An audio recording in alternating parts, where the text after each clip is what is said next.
What's up, Strength and Health community? In this week's training tip video, I want to look at the exercise that was the squat before it was the squat.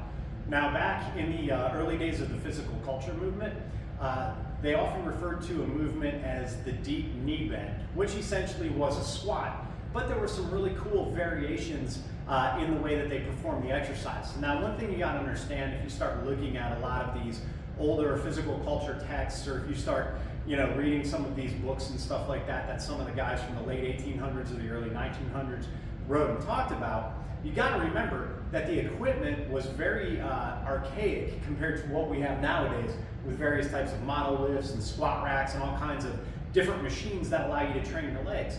Back then, essentially all they had were barbells. Many of it, a lot of this was even before the days of the adjustable plate-loaded barbell. They had various types of globe barbells and fixed weights, dumbbells, kettlebells. These were all pretty common as far as what people had access to exercise and train with. Thus, particularly the physical cultures from what we call the Bronze Era, which was the era before like 1930, is what most agree on as being. They pretty much focused on lifting from the ground to overhead.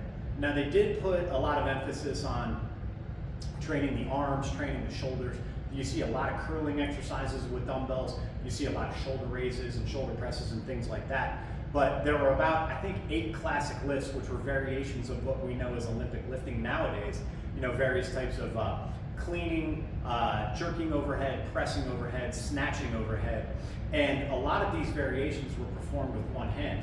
And it wasn't just the two hands on the barbell or single hand dumbbell. They were doing the single-handed clean and presses and clean and jerks with a barbell, which was pretty fascinating.